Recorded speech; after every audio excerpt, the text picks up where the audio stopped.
Welcome to Ronnie's Book Summary channel, my dear friend.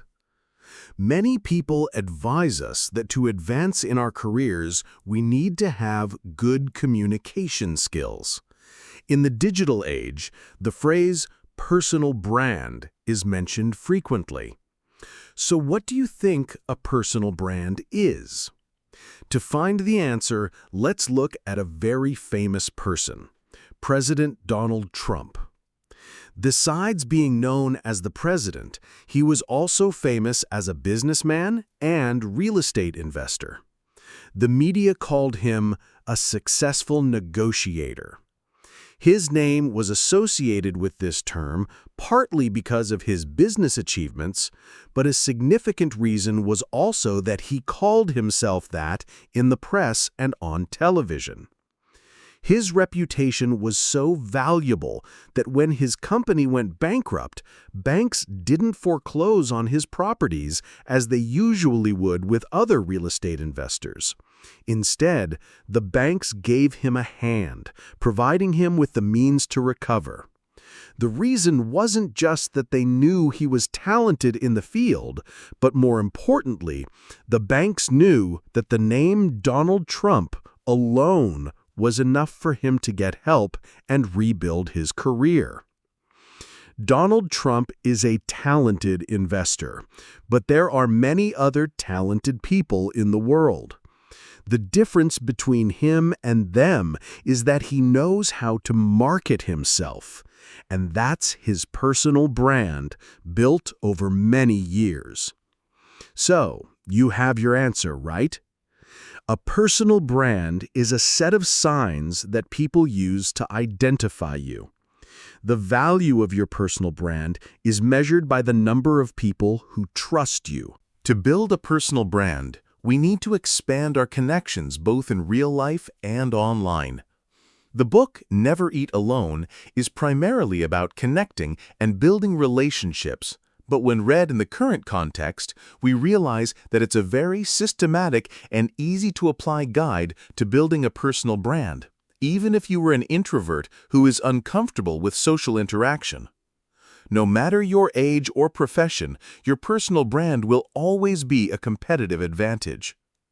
Never Eat Alone was written by two authors. The first, Keith Ferrazzi, is a master of sales and marketing. In addition to his extensive professional experience, he is also the founder and CEO of his own company, Ferrazzi Greenlight. The co-author of the book is Tal Raz, an editor at Fortune Small Business, a prestigious business magazine. The Vietnamese edition of the book is published by Trey Publishing House. In the book, the author divides the content into 3 chapters. But to make it easier for you to grasp the knowledge, this video will divide it into 2 parts. Part 1 is about connecting and building a personal brand in the real world, including 7 steps: making a list, planning, showing up, connecting, following up, interacting, and finally, multiplying your network. Part 2 is about connecting and building a personal brand in the virtual world with 2 subsections: how to create engaging content, and how to leverage the value of a niche market. Let's start with the first part, connecting and building a personal brand in the real world. In Vietnam, there is a saying, relationships are currency, and in the distant West, the author also felt this strongly from a young age. He was born and raised in a small provincial town and was very aware of the clear line between the rich and the poor, to the point where he was once angry about his family's poverty. In his teenage years, he worked at a golf club to earn money. While serving the owners and their children, trudging behind them on the golf course and carrying heavy bags of clubs, he observed and realized that these wealthy people always helped each other. They helped each other find business opportunities, spent time and money to help each other's ideas become profitable, and helped their children get into the best schools, receive the most suitable internships, and land the best job opportunities. Because of this, the rich got even richer.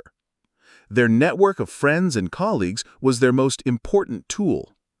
This bond naturally separated the rich and poor into two worlds, and those who remained poor were often isolated from people who could help them realize their potential to make money.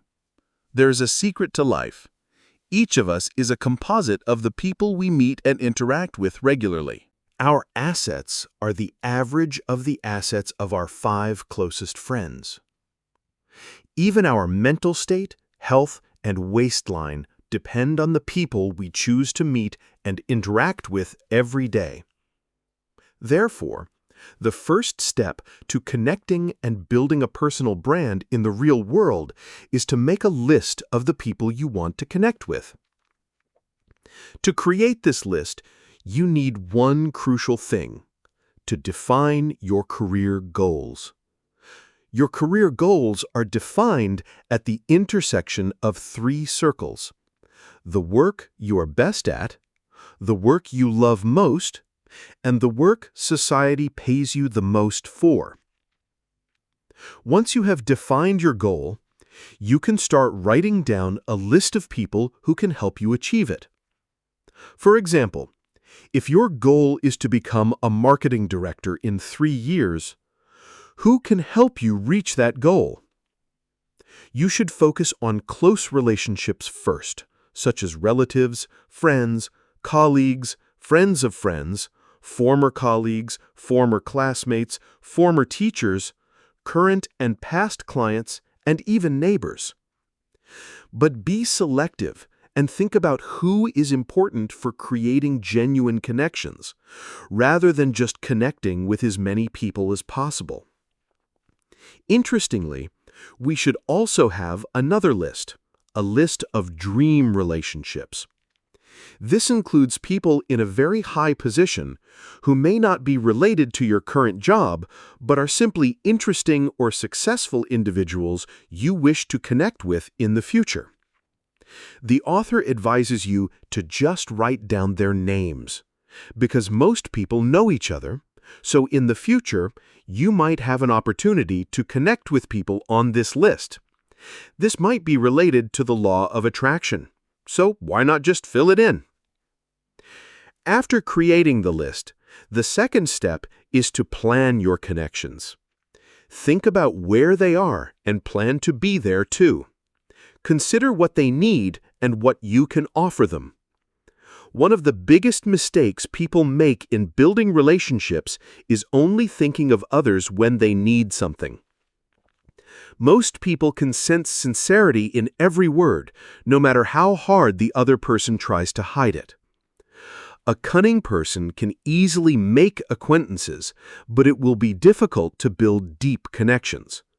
Without deep connections, the relationship will be useless, because after all, people only do business with those they truly understand and respect.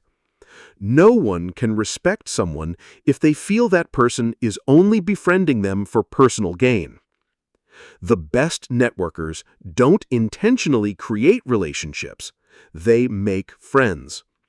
Relationships need to be established long before you ask for a favor. We have to plant the seeds today if we want to have a garden of sweet fruits later. The key to success that the author presents in this book can be summed up in one simple word: generosity. Here we encounter the concept of giving, right? Many speakers often advise people that to be rich and successful, you must first know how to give. However, in reality, not everyone who gives a lot succeeds. Only a small group of givers will succeed because they give strategically. Their strategy is to choose who to give to. They only give to people who are also willing to give back, not to people who are stingy and only seek to profit from others. With this giving strategy, they won't feel used, and the number of people they help will multiply faster. As a result, the world feels indebted to them, and people are eager to work with them. Giving doesn't have to be complicated or grand. Giving can often be as simple as sharing useful information or a beneficial connection. Once you have a plan, The next step is to show up where you can meet and connect with them. The author says, "When I wanted to join an organization or a group, I would find out which famous people, the people I wanted to connect with, were or had been members of those groups." The secret here is to join organizations and clubs that people on your target list are already a part of. Another effective way is to attend potential conferences. Many people mistakenly think that conferences are for gaining knowledge, but they are essentially opportunities for people with shared interests to meet, connect, and collaborate. This is why at conferences, skilled salespeople and business owners often spend 80% of their time building genuine relationships. Here are 3 ways to optimize your networking at conferences. First, if you can't get a prominent role at an important conference, you can volunteer to join the organizing committee. As a member of the organizing committee, you will have access to the list of attendees and the main points of the program. Second, at the end of each speech, there will be a Q&A session. This is your chance to raise your hand and ask a great question. Be sure to introduce yourself fully, and the question you ask should be related to your professional expertise, so people will remember you and seek you out afterward. Finally, make the most of the break time. For skilled networkers, the break isn't a time to rest, it's a time to get to work. The author's secret is to stand near the refreshment station because almost everyone will stop by there for a drink. This is when networking begins. If you can, take out a pen and paper and write down 5 types of people who tend to be disliked and avoided at conferences, so you can avoid being one of them. The wallflower. They shake hands limply and then find a corner to stand in. These people usually only show up to see the speaker. The limpet. They meet and get to know someone at the conference and then decide this person is their savior in an unfamiliar place. They follow their savior around like a shadow for the entire conference to avoid feeling lonely and scared. The star chaser. They focus all their energy on finding the most important person at the conference and ignore everyone else. As a result, they lose the goodwill of many people, and sometimes the star they are chasing becomes wary of them. The social butterfly. They happily shake hands and greet many people, but don't leave a genuine, trustworthy impression. Consequently, they don't gain any quality relationships after the conference. The card collector. They try to hand out their business cards like flyers and leave with a pile of meaningless contacts. They don't understand that people usually don't have time to read business cards carefully at a conference, and they won't remember who gave them a card. This mass distribution of business cards is no different from littering into people's hands. Once you've shown up in the right places, the 4th step is to start connecting. All animals have an instinct to fear strangers, and humans are no different. That's why when you start a conversation with someone new, it can be difficult to get past the polite, guarded phase. When people talk to you with polite and formal language, it means they don't feel comfortable with you and are hiding themselves. If a conversation between you and someone else is just a superficial exchange, those strangers will remain strangers, and no relationship can be formed.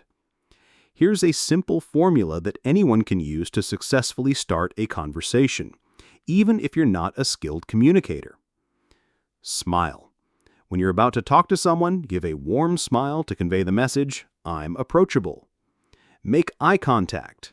When you talk, look directly at the person to show focus and respect, but maintain a comfortable level of eye contact so you don't make them uncomfortable.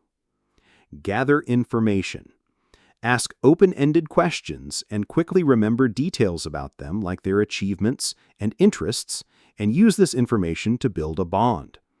Everyone has something in common with others, so if the other person isn't ready to open up to you, you can share your own interests and passions first. When you are genuinely passionate about something, it has a strong, contagious appeal that can cause the other person to lower their guard and open up to you. Listen. This is the decisive factor in communication. When the other person is sharing about themselves, the most important thing is not what we need to say, but how we need to listen. The deepest human need is the desire to be acknowledged. So don't worry too much about what you're saying. It's more important to listen and encourage the other person to talk more about themselves. Just respond with a sincere and straightforward attitude. If you can, before you go to conferences or meet someone, take a little time to find out who they are, what they do, and most importantly, what they are interested in and what they want. Often, all people's desires and motivations can be boiled down to 3 things: making money, finding love, or changing the world. When you understand what someone wants, you hold the key to their heart. A small tip is to remember and use their first name, because a person's name is the most sacred sound to them. Another important note: don't cross your arms over your chest, as this is a defensive posture that shows you're tense. After you've connected and formed a preliminary relationship, the 5th step is to follow up. After meeting someone, within 12 to 24 hours, you should follow up to remind them of you. You can do this by sending an email, a text message, or making a phone call. For example, when you talk in person, you ask for their Zalo or Facebook contact. Then, within 12 to 24 hours, you send them a friend request and a message. A key point here is not to remind them of what they can do for you, but to remind them of what you can do for them. Give them a reason to want to see you again. The 6th step in building a network is to follow up and interact with them. The most important message throughout this book is to build deep and trusting relationships, not just superficial ones. Friendship is a relationship formed based on the quality of the time spent together. It's about what you do together, not how often you meet. Besides being ready to give and always thinking about how you can help them, any relationship also needs to be a two-way street. So, if you can ask for their help within their means, you should do so. Accepting help is also a part of connecting. Essentially, connecting is a continuous process of giving and receiving, asking for help and helping others. When people communicate with each other, sharing their time and experiences, everyone benefits more. A network only works when people realize they need each other. Sometimes allowing someone to help you is a way of bringing them joy. The 7th step is to multiply your network. One problem is that most people tend to befriend others who are like them. For example, shy people often hang out together, and outgoing people hang out separately because it makes them feel more comfortable and confident. But think about it. If you only attend parties with people you already know and are close to, or only go to conferences with colleagues, most of the information they know, you also know, and it will be difficult to find new opportunities.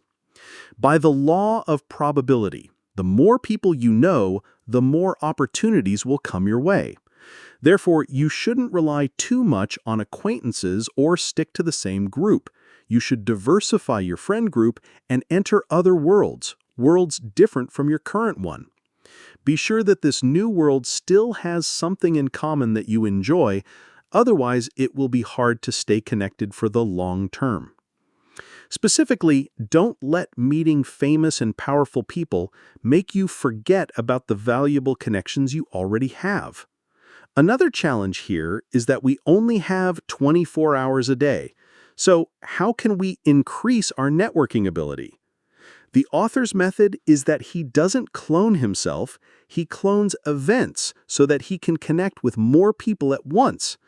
Most importantly, he actively connects people to each other, connecting one network to another. By doing so, his network of relationships multiplies very quickly and becomes stronger because everyone also knows each other. His networking locations aren't limited to conferences or work-related events. They can be integrated into his daily personal activities, like jogging, playing sports, or having lunch. Food has a special power to start conversations and foster connections, so since you have to eat anyway, Instead of eating alone, turn that mealtime into an opportunity to create value. Many people have leveraged shared meals to build intimacy. This is probably also why the author chose the book title, Never Eat Alone. Many leaders feel they can gauge a person's character more easily after a dinner or a sports outing than after a meeting in a conference room, because most people tend to let their guard down outside of a work environment. Today, social media is an indispensable part of everyone's life. It's like a second world where people live, meet, and communicate. The process of building a personal brand needs to combine both the real and virtual worlds in a seamless way without overemphasizing either one. We use the real world to filter our virtual relationships, and the virtual world to maintain our real relationships. Let's move on to the second part, connecting in the virtual world. First, how to create engaging content. Many people mistakenly believe that social media content should only highlight perfection. In reality, people want to connect with a person who has flaws and vulnerabilities, not a flawless, soulless shell. This is the secret that most successful personal brand builders leverage. When we are brave enough to show our vulnerability and open enough to talk about our mistakes, we are showing people that we have nothing to hide, and they will love us for it. On social media, your value is judged by the content you contribute. Therefore, what you post and share should bring some kind of value or benefit to the reader and viewer. For example, instead of posting, "I'm at the movie theater," you can post, "I just saw the movie Wild Robot. It's so good and touching, perfect for parents to take their kids to see." That post has now provided value. The second topic in the virtual world section is leveraging the value of a niche market. When building a personal brand, everyone wants to become famous. However, being famous isn't always a good thing. Being famous should be within a certain field, because that's when you truly have value. Small, successful businesses that become well-known are often those that position themselves in a small, niche market that they can dominate. Therefore, individuals building a personal brand should also apply this strategy. Instead of being a small person on a broad avenue, choose to be a giant on a small road, and from there, you can move out onto the broad avenue with a stronger position. At the beginning of the video, we defined a personal brand as the set of signals people use to identify you, and its value is measured by the number of people who trust you in both the real and virtual worlds. Because of this, the image you build in both of these worlds needs to be consistent and have the same value. Otherwise, you'll be seen as a ridiculously fake person. When many people know, like, and trust you, it means your personal brand has been established. A successful brand is one that promises and ensures that customers will have a positive experience every time they use their product or service. A successfully built personal brand means that you must promise and guarantee that people will have a good experience every time they meet you or work with you. Every individual is their own brand, so each of us should strive to be the first name that comes to mind when people need the product or service we provide. When your day begins with work you are passionate about and you meet interesting people, you'll find that making friends is no longer a challenge or a boring, stressful task, but a fascinating life experience. Now, answer these two questions for yourself. 1. What do you want people to think when they hear or see your name? 2. What product or service can you provide best? Leave your answers in the comments and purchase this book to practice and improve every day. Thank you for listening. See you in the next video.